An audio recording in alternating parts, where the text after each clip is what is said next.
Okay, Miles, we've got to talk about the Baltimore Ravens. This is one of the more interesting teams in football. This is one of the more well-run franchises in all of football. A lot of interesting energy out of Baltimore right now. They've made some moves this week, and there's some interesting news out of Baltimore as well. A lot of moving pieces as they're trying to turn around after a really tough loss against the New York Giants. Obviously, they're 3-3, so they're right in the thick of it in the AFC North, but they have really almost must-win football games coming up for this Baltimore offense. Before I hand it off to you to talk about that story, Ravens fans, we want to hear from you in the comment section below. Look, it's getting to that point. Trade deadline's right around the corner. The first of November is the last time you can make a trade to improve your team. Give us a guy in the comment section below that you want the Ravens to trade for, or if you don't have anybody the Ravens want to trade for, give us a guy you think the Ravens should trade away to pick up some draft picks or relieve cap space, or for whatever reason you just don't like them. Let us know in the comment section below who you want the Ravens to get or who you want the Ravens to kick out of town. But Myers, speaking of the Ravens getting people, what do you got out of Baltimore? Yeah, Nick, obviously the big news this week is Ravens pick up veteran speedster Desean Jackson. This is a pickup that, it was questionable at first. He's a little bit older. Does he still have it? But I think we've got some good details here to say, indeed, he can still spread the field. He can make an impact immediately. I think it'll probably end up being a good signing.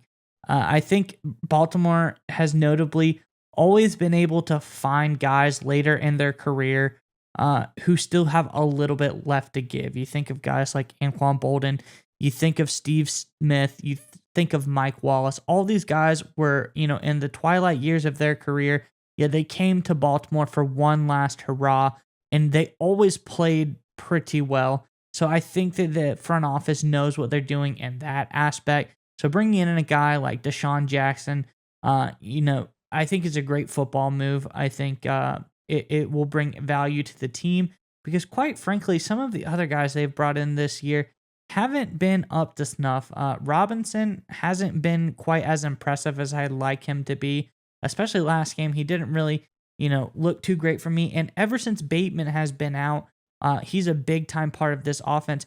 Lamar hasn't looked the same.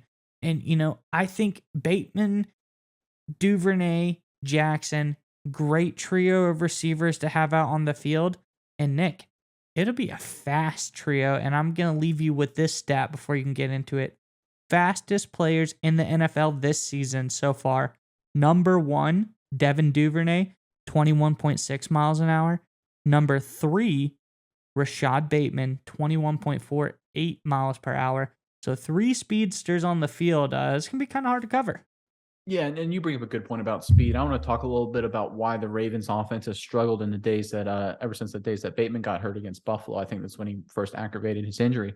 And the reality is Bateman at two had kind of two roles at once in the offense. He was their number one receiver, right? He was their clear number one third down guy. Obviously at the receiver positions, Andrews is their number one weapon, but strictly from the receiver perspective, he was also their big speedster, big play guy, either yards after catch or going over their top. Look, I know Duvernay has a lot of potential. He showed flashes, but he's still not ready for prime time as a consistent every game speedster. It looked like Bateman was already becoming that.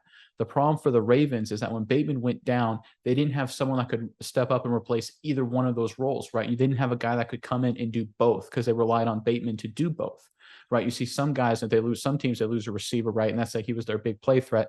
They're still okay because they have their number one possession guy. Because Bateman was kind of both, the Ravens offense really struggled. And you see the Ravens make a move like Desean Jackson, it's basically there to give themselves, like you alluded to, another big play receiver. That way, if say Bateman gets hurt or he has a rough game, they have another guy that can take the top off the defenses without having to worry about their overall production. And that's why it's a really smart move for the Baltimore Ravens, especially now it looks like Bateman's returned to practice. A lot of good news there.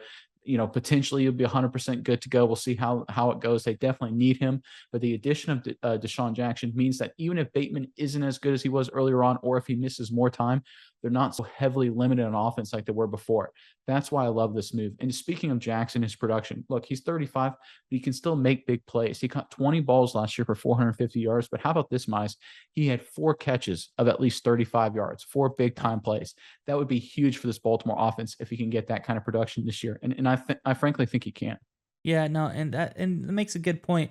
Is you almost basically what you're saying is by losing Bateman, Baltimore lost 2 players, and Yep, so exactly. they're only putting one guy back out on the field, so you can't replace 2 guys with one. So Correct. this is good. I think Jackson will be good. I like to know that he can still stretch the field. He was doing it last year. But I like it, Nick, because quite frankly, when the offense was rolling, you were seeing Duvernay, you're seeing Bateman catch these long 30, 40, 50-yard touchdown passes. The offense looked nice. As soon as that dissolved a little bit, it really was disappointing, but I'm glad there's another guy out there. Having three options out there that can catch a 40-yard plus touchdown, open the top of the defense up a little bit, is a good move, and I am excited for the game Sunday to see if they're able to work Jackson in early on, see if he's ready to play in Week 7. So this is going to be quite the game for me this weekend to watch.